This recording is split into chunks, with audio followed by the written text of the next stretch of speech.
Hello everyone. So already autism child வீட்டில் இருக்கிற ஒரு பேரண்ட் வந்து ரெகுலராக அவங்க கேட்குற டவுட் வந்து என்னோட குழந்தைக்கு ஒரு 3 வயசு இருக்கும்போது ஆட்டிசம் இருக்குன்னு சொல்லி டயக்னோஸ் பண்ணோம். இப்போ என்னோட 2வது குழந்தைக்கு ஆல்மோஸ்ட் 3 வயசு ஆகிறதுக்கு இன்னும் ஒரு 2-3 மாதம் தான் இருக்குது. இவங்களுக்கும் ஆட்டிசம் வர்றதுக்கான வாய்ப்புகள் இருக்கா அப்படின்னு கேட்குறாங்க. ஆட்டிசம் பொறுத்தவரை கண்டிப்பாக இது வந்து அடுத்தடுத்த குழந்தைகளுக்கும் வரணும் அப்படிங்கிற கட்டாயம் கிடையாது.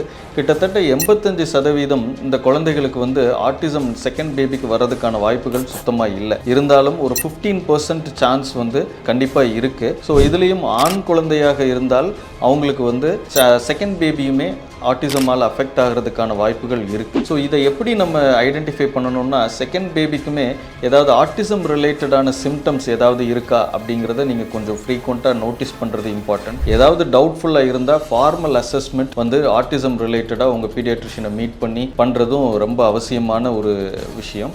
உங்கள் 2வது குழந்தைக்கு ஆட்டிசம் சம்மந்தமான சிம்டம்ஸ் எதுவுமே இல்லை அப்படின்னு சொன்னால் நீங்கள் இதை கம்ப்ளீட்டாக இக்னோர் பண்ணிடலாம். தேங்க்யூ.